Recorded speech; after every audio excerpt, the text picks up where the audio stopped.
Good morning, everybody. Welcome back to the Jewish Inspiration Podcast, to our Project Self program. It is so wonderful to see everyone here today. And if you can please just mute your microphones on Torch Zoom, that'll be greatly appreciated. So that way we don't have the background noise. Let's just get that all squared away.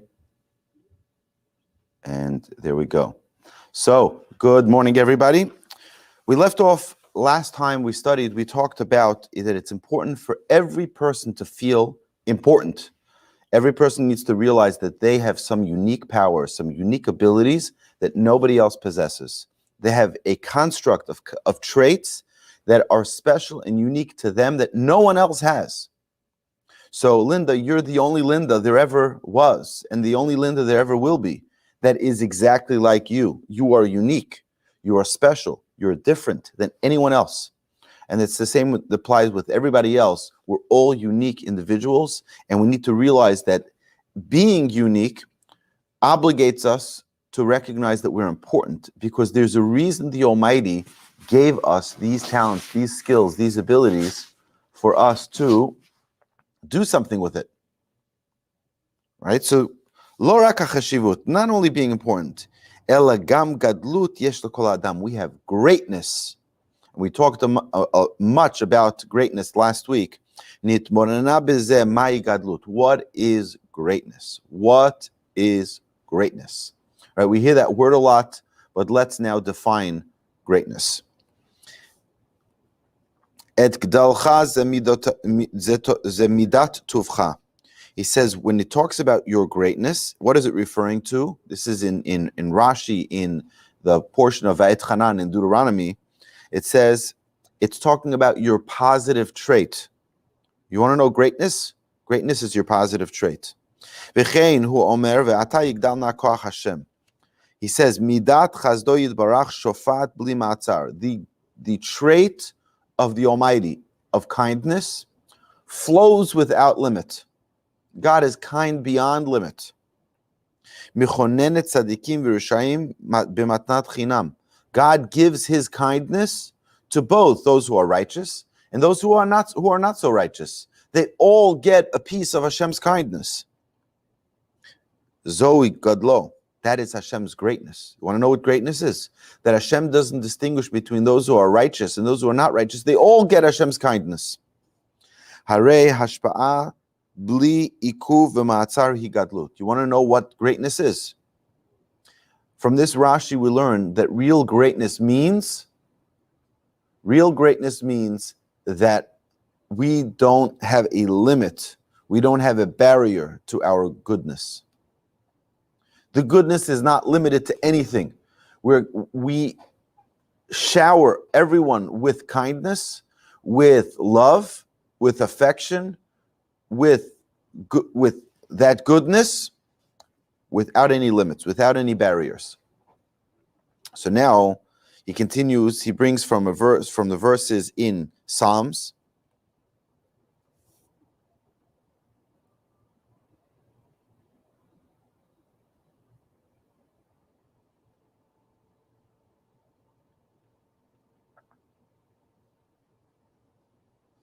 He says as follows, Gadol Hashem, we talk about the greatness of God. What does that mean? We see Hashem's greatness by what He has done for His city, right? The city of Jerusalem, and His temple, the Holy Temple. What people in that generation could not understand, could not fathom. That Hashem could possibly destroy His own home, His own temple. How can Hashem do that? Right? You'd think it's something which is so precious to the Almighty, it's so precious to God, that Hashem can never destroy His own home. But yet Hashem did. And Hashem removed His Shekhinah, His divine presence from that temple.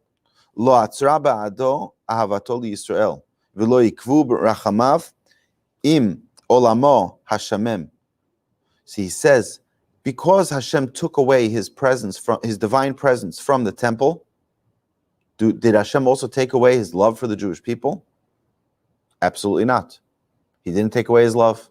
He didn't take away his kindness. He didn't take away any of his other bounty that he gives the Jewish people, any of the other loving displays that he has for the Jewish people, aside for taking away his own presence from his own home.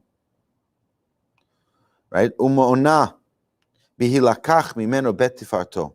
And Hashem took as well from his own home.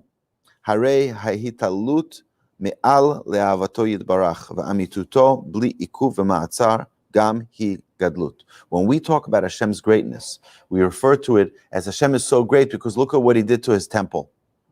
What does that mean? It means even though God decided that it was the right thing to remove his presence from the temple, he didn't remove anything else from the Jewish people. He continues to give them. He continues to shower them with love. He continues to.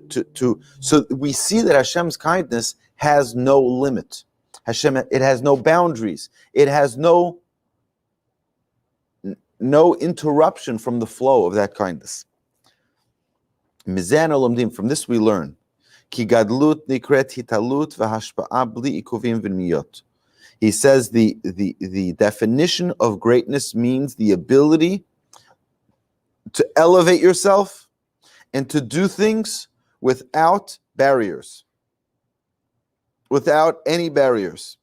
Hitalut milamata lemala, hashpa'a milamala lamata. Hitalut means to elevate yourself from low to high without any barriers, and to do acts of kindness and greatness for others from top to bottom, from up to down, from you to people who are less fortunate than you. So we see that the ability to be great is the ability to live in an existence where you don't have barriers, where you don't have limitations, where you're not bogged down by personal grievances, where you're able to elevate yourselves beyond that. We learned this previously. Kikol adam nachon b'midah achat mushlemet. Every person is gifted with one perfect trait. We mentioned this previously, remember, right? Every person has a perfect trait. You have one trait which is perfect beyond, obviously, every trait needs to be enhanced and it needs to be elevated constantly, but there is that trait that a person has in total perfection. If they haven't tainted that trait, because we have to realize, we all have traits that are phenomenal. They're phenomenal traits, right? Kindness, emunah, bitachon. Everyone has traits that are within them that are perfect, or a single trait that's perfect. The other traits, we need to work from that single perfect trait to elevate all of the other traits around us. But we said like this, Asher ba hu bibchinat tzadik mamash. In that trait, he is considered a perfect, righteous person. So imagine if someone's perfect trait is emunah, or a person's perfect trait is chesed, kindness. Imagine someone's perfect trait is kindness, or a person's perfect trait is patience. In that trait, they are considered a tzaddik, a righteous person. They possess perfection in that trait. So what does that do for us? That does for us, Linda, you can unmute. What that does for us is it gives us the ability to take that trait beyond to have no barriers with the activity of that trait. And it also takes all of the other traits that need perfection, and we're able to use them smartly to elevate them. Linda, you have a question? How do we know what that trait is? How do we find it? That's $1 million question. Excellent. We'll get to it in a minute. Yes, Jerry. Okay. They talk about your Hebrew name, and supposedly whatever your Hebrew name is related to your essence, right? Correct. So my name is Yosef. So when I study the study about Yosef, I see a lot of things I do exactly what he did. So I want to just, to those of you who are not on Zoom, you probably couldn't hear. So Linda asked a great question of how do I identify that perfect trait? Excellent question. We're going to get to that. Jerry asked a different question, is that we know that in Jewish names, every person's character is identified through their Hebrew name. So if you identify your Hebrew name and you learn about the characteristics, it's a great tool to figure out what that perfect trait is. But there are some things that are embedded. For example, a name with the letter Aleph. Aleph is representative in letters of Hashem. Aleph is called Aleph, but it's also Aluf, which means master. Okay, it means master of the world. So people who have the name Aleph in their name, whether it's Abraham, which has an Aleph, Elchanan, which is Aleph, my name Aryeh, which is starts with an Aleph, all of these names that start, or Esther, they have spiritual components, spiritual powers within them that are stronger than someone without that letter. So if you take all of the letters and you put them together, you create a person's personality that can be identified from it. I'm just giving you a little bit of a tidbit. This is not the scope of our class. And there are many books that discuss the power of names and the power of letters. I highly recommend you go to artscroll.com and you find those books about the letters of the alphabet, and you can put them together and you can see all of the incredible beauty that's innate in every name. But so back to your question, Linda, how do we identify that trait? We're going to talk about it a little bit here, right? We might have to go a little bit further back, a part that we did not learn yet, and identify from there how we pinpoint that perfect trait. But the first thing we need to know is that we have it. The second is we need to investigate what it is. Now, we're going to learn something very important when we talk about traits. My grandfather, when I was dating, he gave us, me and a whole group of guys in the yeshiva, he was giving us dating training. Now, you have to understand that when a guy in a yeshiva starts dating with a young potential wife, he's not dating for a hobby. He's not dating for socializing. He's not dating for platonic relationships. He's dating to get married. Okay, you have to understand that it's a very serious focus. He's not dating for maybe the girl is dating for marriage, the boy is dating for marriage. This is the frame of mind. They're looking for the right mate. Now, in the process of dating, how do you get to know what the other person's real nature is? How do you know what they really, maybe they're just faking it. Maybe they're just laughing at your jokes, but they really don't think it's funny, right? Maybe they're just being kind, but that's not really the essence of who they are. And people could fake it. Well, my grandfather always gave the following tip. He says you have to look at the instinct response. So let me explain what that means. If I tell you, I love bungee jumping. Now, I don't, okay? Do you love bungee jumping? Now, if you're trying to ingratiate yourself to me, and you see that I really enjoy it, so you'll be like, it'll be odd the first second, but then you'll like, yeah, I love, right? But what was the first response? The first response was, absolutely not. I think you're crazy, right? You can see it on people's face. You can see that instinct, that the impulsive reaction, you can't stop. So I'll give you an example. If someone calls you to do an act of kindness, it's someone that you're trying to find favor with, you're trying to get a job in their company, so but your immediate reaction could be, oh, then you're thinking, 1 second, I have to, then you start saying, oh, sure, absolutely. But what was the first reaction? The first reaction tells you that kindness might not be your perfect trait.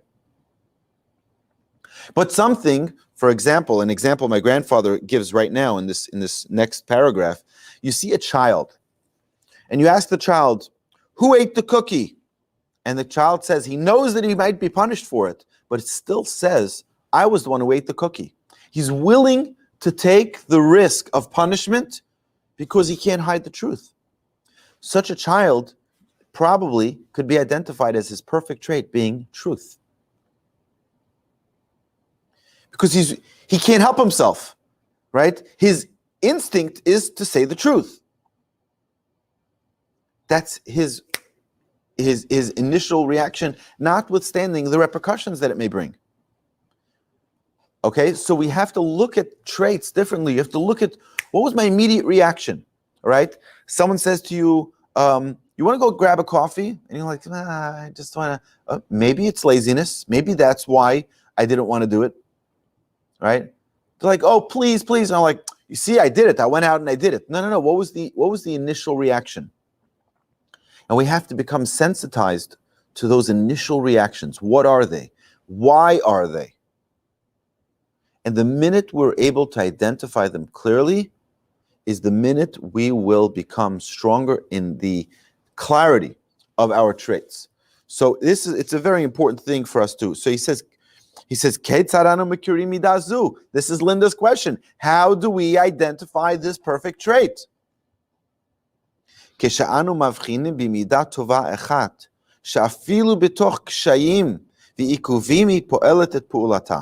So he gives a different way to identify it, is that when you notice a good trait that you have, and that even when there is difficulties, it still is able to operate. Okay, so let's say, they say, I'll tell you an amazing story, okay? There was a group of CEOs who traveled to Israel. One of them was Michael Dell, I believe. Another one was Howard Schultz. But all of these Jewish CEOs of Fortune 500 companies, top 20 of the Fortune 500 companies, and they all traveled to Israel on an expedition of trying to build partnerships between Israeli startups and Israeli technology with these global entities. And these 20 CEOs made it somehow to the house of the head of the Mir Yeshiva, Rabbi Nosson Tzvi Finkel of blessed memory. And Rabbi Nosson Tzvi Finkel, for those of you who don't know, suffered greatly from Parkinson's disease. And when he walked into the room, all the CEOs obviously stood up, and he hobbles his way to his chair, and it's a little uncomfortable if you see the tremors that people with Parkinson's have. It's not pleasant to look at. It's not pleasant to stare at. So everyone's like looking away, and it's like a little awkward. And Rabbi Nosson Tzvi, as I've been told of the story multiple times, he bangs on the table and says, "Look at me." He says, "I want you to all tell me what was the reason so many Jews made it out of the Holocaust. We know that millions were murdered in the Holocaust. But why did so many make it out? We didn't have weapons. We didn't have arms. We didn't have a militia. We didn't have anything. Many people didn't even have clothes. How did they make it out?" And they went around the room and everyone gave their reasons. So he says, "Let me tell you why."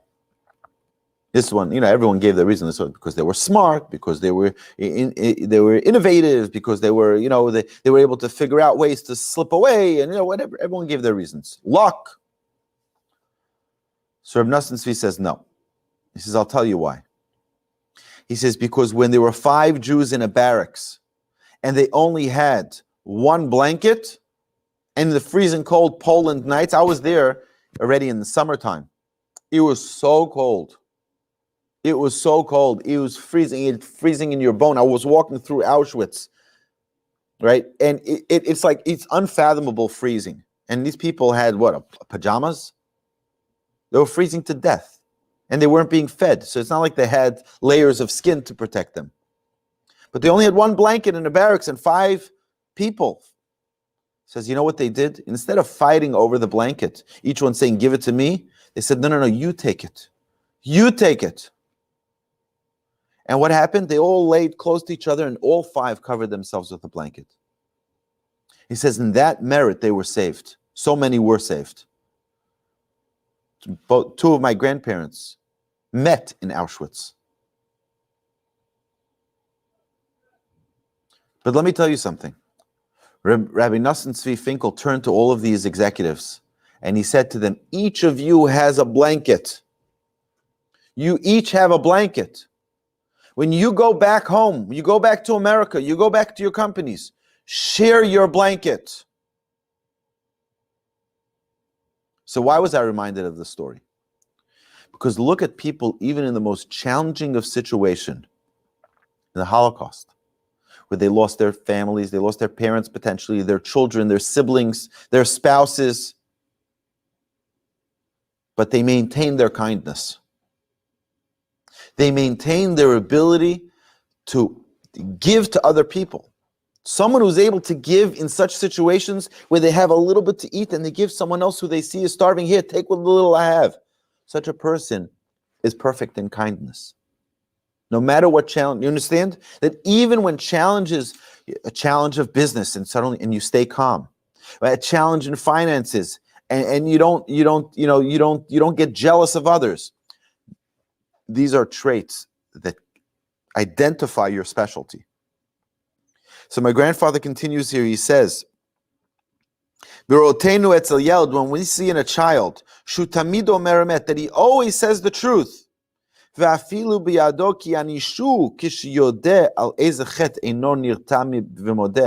He says, when this child always speaks the truth, and even when he knows that he will be punished for admitting his guilt, he still doesn't shy away from the truth. And he admits his wrongdoing. We will know from this that the child's gift of perfection in his traits is truth. And his truth is the guide to his greatness. His greatness will come forth through his truth. You got this, Linda? Does this answer the question? It's so powerful. The world that we're living in today, you don't even have time to think because people don't even remember what they ate for breakfast. People don't know who they met yesterday. You know why? Because we're living in a world where the only way for the Yetzer Hara to get any control of us in a world where we have the entire Torah online. I mean, we have almost 2,000 podcasts from Torch, right? Tens of thousands of downloads. You can listen to almost the entire Torah online.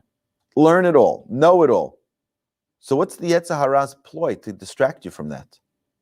How's he going to get you to not grow in your Judaism? He keeps you distracted. Oh, there's news, there's politics, there's sports, there's movies, there's new cars, there's deals, there's shopping. So much distraction. Just don't think about your own personal growth. And the Yetzer Hara is stringing together ploy after ploy after ploy to divert our attention and not allow us to focus on who we are, not allow us to focus on our greatness. This is a very, very, very critically important piece. If we ever want to grow in our Judaism, if we ever want to become people who are great, we're going to have to find the time to just isolate ourselves from those distractions. Not have our computer, not have our phone. Anybody here who didn't wake up this morning and see 50 different things pop up on their phone? There's the news article, and there's the deals that you can get, and there's all of these other distractions, and you have an email and a text message and another notification, and the weather notice, and someone who wants to come by, borrow this. You have all of these distractions. I mentioned this previously. I don't know if it was in this class, but there was an article I read about Steve Jobs and Bill Gates and Jeff Bezos and the guy from Google, all of these CEOs, and they interviewed them all, and they found that they had a similar morning patterns. And these are successful CEOs who are running multi-billion-dollar companies. They all had the same morning pattern. You know what the morning pattern was? They don't look at their phone for the first couple of hours of the day. You know why? Because your phone is reactive, right? Everything your phone brings you is other people pulling at you, and you need to react to it. So you don't get the chance to implement your own agenda. You don't get a chance to implement your own ideas because you're busy being reactive constantly. We need to learn to isolate ourselves in a way, to be able to focus and identify what are my traits, what are my abilities, not always be reactive to what everybody else is pulling us to all different directions. To take time off and turn off our phone and turn off our computers and turn off our television and turn off all of the distraction. Obviously, that's what Shabbos is. But to have time during the week as well, where we can write down, where we can take a pen and paper and write down our traits that we identified, that we experienced today. I was kind, I was generous, I was patient, I was loving, I was forgiving, I was happy, I was truthful, I was kind, I was trusting in Hashem. A person needs to look at, now, if you start journaling every day, in 30 days, you can have a different picture of yourself. Journal every day, 5 different traits. My grandfather used to give us this as every semester before we would go back to yeshiva. My grandfather would get all the grandchildren together. We would all ask him to give us an insight, a direction for the coming semester in yeshiva. And he would say, take a few minutes every day and journal 3 to 5 different traits that you noticed in yourself. Every day, 3 to 5 traits. He says over the course of 30, 40, 50, 60 days, you'll see that there are some traits that appear every single day. That's a hint to your perfect trait. It's a hint to your traits, because those, now positive traits, not negative traits, because we mentioned previously, you can't work on your negative traits if you don't know your positive traits. You have to first identify your greatness, your potential, your gifts that Hashem has given you. And then you can deal with your negative traits at a later time. So he continues here. When we see someone who takes pleasure in the opportunity to give to someone else, to assist someone else, even though it's through many challenges that he needs to give that kindness to someone else. Who gomel chesed, such a person is a person of kindness, and such a person, lefanenu adam gadol bechesed, in front of us stands a person who is great in kindness. You understand? This is something so powerful. We need to stop every day, take some time to recognize our positive traits. Stop, think about it, focus about it. Take some time out without distraction and just go over your day. From the minute you woke up, what were the different things that went on in your day? Who did I speak to? Was I kind? Was I friendly? Was I accepting? Was I loving? Was I complimenting? And then continue throughout your day. Journal it. Now, don't overbear yourself by starting to write books about every hour of your day or pages about every hour of your day. Just write footnote, little notes. Okay, when I spoke to so and so, I was utilizing the trait of kindness. When I was dealing with such a person, I was using the trait of patience. When I went to the store, I was not being jealous of my friend or neighbor or what other people had shopped for. I wasn't, identify your traits. Take the time, journal it. So to our friends on Facebook, YouTube, and Twitter, thank you so much for joining us. If you have any questions and or comments, you're welcome to leave them. I see that there's a comment there. Thank you so much. I appreciate it. You're welcome to like and share these videos. We greatly appreciate your feedback. Have an excellent week, and we look forward to continuing next week.